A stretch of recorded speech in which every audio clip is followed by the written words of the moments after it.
Hello students, welcome to our online classes. आज हम class 10th first chapter science chemical reactions and equations में important question की तरफ चलते हैं, जो कि क्वेश्चंस ईच ईयर एग्जामिनेशन में पूछे जाते हैं। तो उन क्वेश्चंस को आज हम लोग सॉल्व करते हैं। कुछ इंपॉर्टेंट क्वेश्चंस जो प्रीवियस ईयर में पूछे गए हैं, आज उन क्वेश्चंस को हम लोग देखते हैं। तो चलिए, जैसा कि आप लोग को इस समय स्क्रीन पर फर्स्ट क्वेश्चन दिख रहा होगा, हमारा फर्स्ट क्वेश्चन है strong heating of ferrous sulfate leads to the formation of a brown solid and two gases. This reaction can be categorized as। चार ऑप्शन दिए गए हैं आपको। इट मीन्स क्वेश्चन कह क्या रहा है कि फेरस सल्फेट को यदि हम हीट कर दें, फेरस सल्फेट को बहुत ही ज़्यादा हीट कर दें, तो एक ब्राउन सॉलिड और दो गैसेस का फॉर्मेशन होता है। बताना है कि रिएक्शन किस प्रकार का है। चार ऑप्शन दिया गया है। फर्स्ट है डिस्प्लेसमेंट एंड रिडॉक्स, सेकेंड है डिकम्पोजिशन एंड रिडॉक्स, थर्ड है डिस्प्लेसमेंट एंड इंडोथर्मिक, फोर्थ है डिकम्पोजिशन एंड एक्सोथर्मिक। तो जैसा कि क्वेश्चन के अकॉर्डिंग है, फेरस सल्फेट को हीट करती है तो एक ब्राउन सॉलिड और दो गैसेस का फॉर्मेशन होता है। तो जैसा कि हमने रिएक्शन लिखा हुआ है, फेरस सल्फेट को जब हम हीट करते हैं तो Fe2O3 सल्फर डाइऑक्साइड और सल्फर ट्राइऑक्साइड दो गैसेस का फॉर्मेशन होता है। तो इट मीन्स यहाँ पर एक सिंगल सब्सटेंस डिकम्पोज हो रहा है और कई पार्ट्स में टूट रहा है। इट मीन्स यहाँ पर डिकम्पोजिशन रिएक्शन हो रहा है और यहाँ पर बोथ ऑक्सीडेशन रिडक्शन दोनों अकर हो रहे हैं, इसलिए डिकम्पोजिशन एंड रिडॉक्स दोनों रिएक्शंस यहाँ पे हो रही हैं। तो इस प्रकार सेकेंड ऑप्शन इसका करेक्ट होता है, डिकम्पोजिशन एंड रिडॉक्स। चलते हैं नेक्स्ट क्वेश्चन की तरफ। हमारा नेक्स्ट क्वेश्चन है, जैसा कि आप लोग देख रहे होंगे इस समय स्क्रीन पर, a shining metal lamp on burning gives a dazzling white flame and changes to a white powder N. हमसे कहा गया कि एक कोई शाइनिंग मेटल यानी चमकीला मेटल एम है, जिसका नाम एम है, जब उसको हम लोग जलाते हैं तो डेजलिंग व्हाइट फ्लेम के साथ जलता है और एक व्हाइट पाउडर का फॉर्मेशन होता है जिसका नाम एन है। इट मीन्स एम नाम का कोई मेटल है, उसको हम लोग जलाते हैं तो डेजलिंग व्हाइट फ्लेम हमको देता है और उसके साथ साथ हमें एन नाम का एक पाउडर फॉर्म होता है। तो फर्स्ट इसमें पूछा गया identify M and N. M और एन की पहचान करनी है। Represent the above reaction in the form of a balanced chemical equation, यानी कि जो रिएक्शन ऊपर हो रहा है उसको हमें बैलेंस्ड केमिकल इक्वेशंस में लिखना है। थर्ड, डज यम अंडरगो ऑक्सीडेशन और reduction in the reaction, justify. हमें बताना है कि यम का ऑक्सीडेशन हो रहा है या रिडक्शन हो रहा है, इसको हमें जस्टिफाई करना है। तो जो क्वेश्चन अभी आप लोग देख रहे हैं यह एक्टिविटी बेस्ड क्वेश्चन है। जैसा कि हम लोग एनसीईआरटी में फर्स्ट चैप्टर की फर्स्ट एक्टिविटी को ध्यान देंगे, तो एक्टिविटी में शाइनिंग मेटल मैग्नीशियम है जिसको हम लोग बर्न करते हैं तो व्हाइट डेजलिंग फ्लेम के साथ बर्न करता है और मैग्नीशियम ऑक्साइड नाम का व्हाइट पाउडर का फॉर्मेशन करता है। तो इसी एक्टिविटी से क्वेश्चन है। तो जैसा कि हमने आइडेंटिफाई किया, तो एम जो सब मेटल था, शाइनिंग मेटल कौन था? मैग्नीशियम। मैग्नीशियम मेटल था जिसको हमें बर्न करने पर यन फॉर्म हुआ था। तो यन क्या है जिसकी फॉर्मेशन हुई? वो magnesium oxide white powder formation हुआ। सेकंड क्वेश्चन पूछा गया है कि इसी का बैलेंस्ड केमिकल इक्वेशन लिखिए। तो मैग्नीशियम को जब ऑक्सीजन के प्रेजेंस में बर्न किया जाता है तो मैग्नीशियम ऑक्साइड का व्हाइट पाउडर फॉर्मेशन होता है। Mg+O2 MgO का फॉर्मेशन करेगा। बैलेंस करने के लिए हम लोग उसके LHS और RHS, इट मीन्स रिएक्टेंट और प्रोडक्ट्स के एलिमेंट्स को काउंट करते हैं। उसके बाद देखते हैं तो ऑक्सीजन 2 है तो ऑक्सीजन इधर 2 बनाने के लिए 2 से मल्टीप्लिकेशन करते हैं तो मैग्नीशियम 2 हो जाता है। तो अगेन मैग्नीशियम को डबल करते हैं। यह हमारा balanced chemical reaction equation. Third चीज हमसे पूछा गया है कि जो रिएक्शन हुआ वो ऑक्सीडेशन है या रिडक्शन। तो यहाँ पर एडिशन ऑफ ऑक्सीजन हो रहा है। जैसा कि आप लोग देख रहे हैं मैग्नीशियम के साथ ऑक्सीजन ऐड हो रहा है। तो इट मीन्स जब एडिशन ऑफ ऑक्सीजन होता है तो उस रिएक्शन को हम लोग ऑक्सीडेशन रिएक्शन कहते हैं। तो यह कौन सा रिएक्शन है? Oxidation reaction. क्यों है? क्योंकि मैग्नीशियम ऑक्सीडाइज कर रहा है। इट मीन्स ऑक्सीजन इसमें ऐड हो रहा है और मैग्नीशियम ऑक्साइड का फॉर्मेशन हो रहा है, इसलिए ऑक्सीडेशन रिएक्शन है। चलिए आप चलते हैं अपने नेक्स्ट क्वेश्चन की तरफ। हमारा नेक्स्ट क्वेश्चन है, इस समय स्क्रीन पर आप लोग देख रहे होंगे। Identify the type of each of the following reactions, also right balanced chemical equation for each reaction.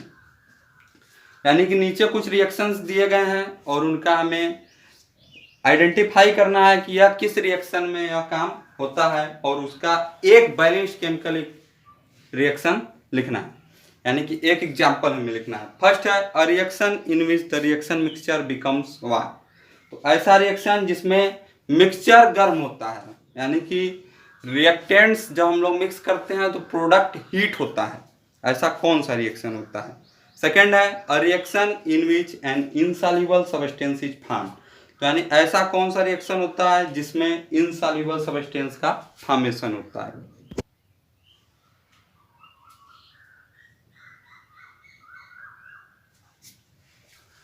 तो जैसा कि फर्स्ट है a reaction in which the reaction mixture becomes heat, यानी कि ऐसा रिएक्शन जिसमें हीट प्रोड्यूस होता हो, यानी उसे हम क्या बोलते हैं, एक्सोथर्मिक। ऐसा रिएक्शन जिसमें हीट इवॉल्व होता है, यानी इवोल्यूशन ऑफ हीट, तो उसे हम क्या बोलते हैं, एक्सोथर्मिक रिएक्शन।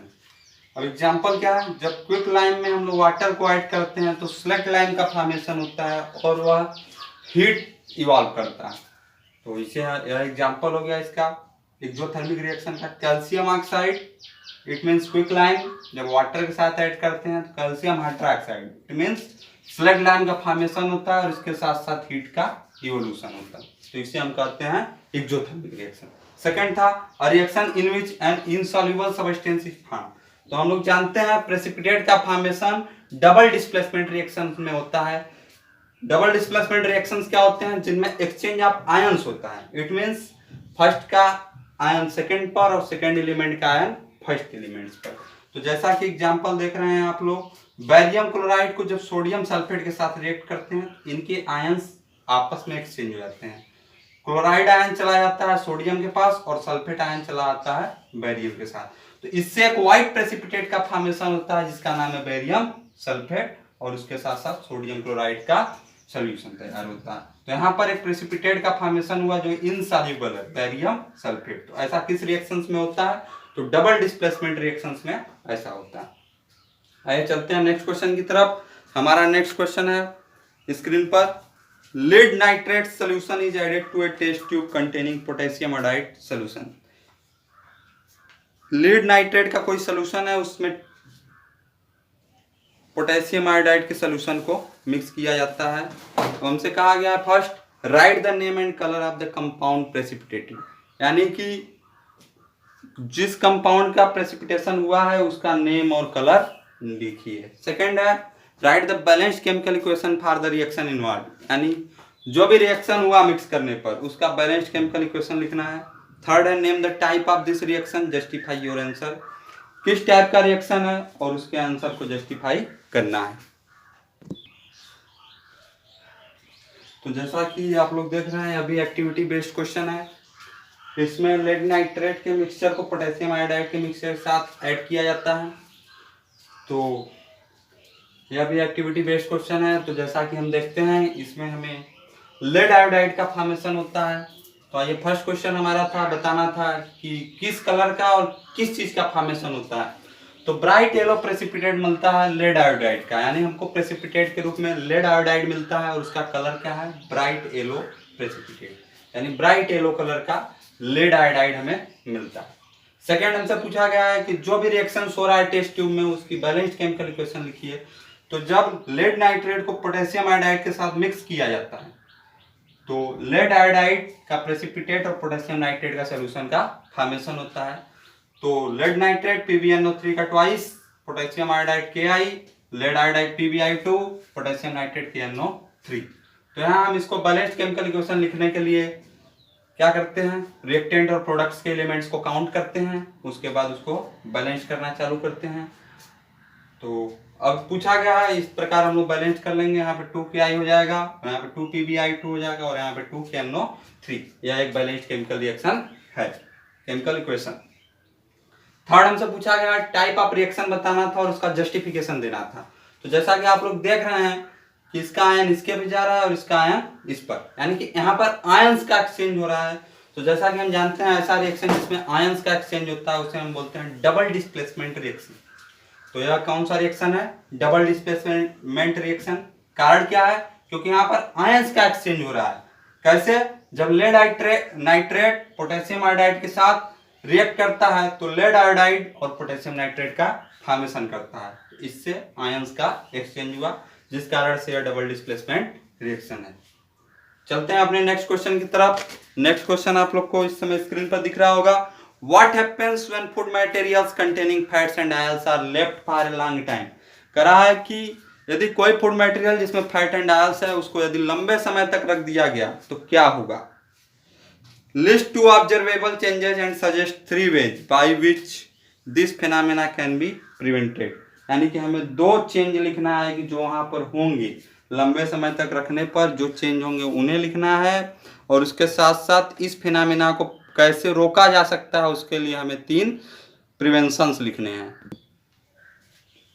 तो जैसा कि हमसे पूछा गया है, when food materials containing fat and oils are kept for long time, तो क्या होंगे? तो जब फूड मटेरियल्स जिसमें फैट एंड ऑयल्स होते हैं यदि उसको हम लंबे समय तक रख देते हैं तो रैंसिडिटी कंडीशन में चला जाता है, यानी वह रैंसिड हो जाता है, उसका टेस्ट और स्मेल चेंज हो जाता है। तो आंसर क्या होगा? When food materials containing fats and oils are kept for long time it undergoes rancidity. या रैंसिडिटी कंडीशन में चला जाता है। रैंसिडिटी कंडीशन क्या होता है कि एक ऑर्डर यानी टेस्ट एंड स्मेल चेंज हो जाएंगे उसकी।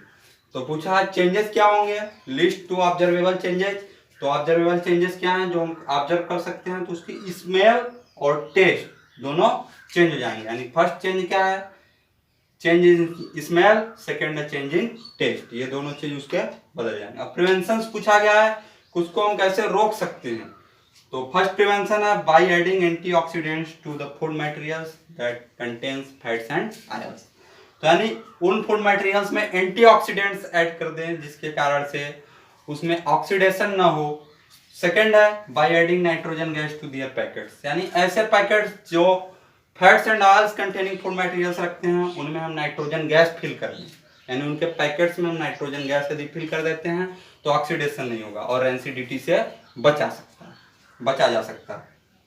थर्ड है keeping in air tight container, यानी ऐसे फूड मटेरियल्स को यदि हम एयर टाइट कंटेनर में रखें तो उनकी वैलिडिटी थोड़ी बढ़ जाती है।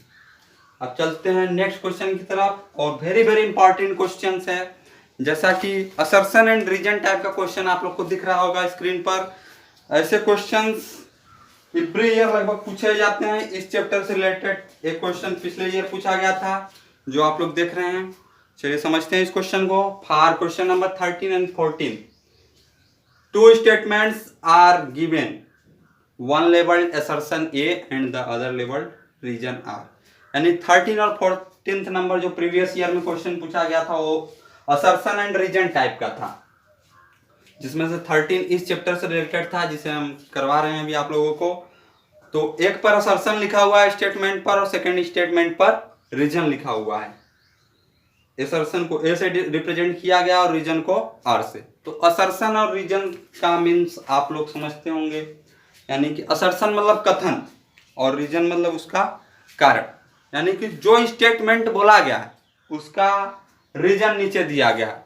तो यानी जो स्टेटमेंट है क्या वह सही है या फिर जो रीजन है वह असर्शन का सही रीजन है या नहीं है, यही चीज हमको इसमें कंक्लूड करना होता है।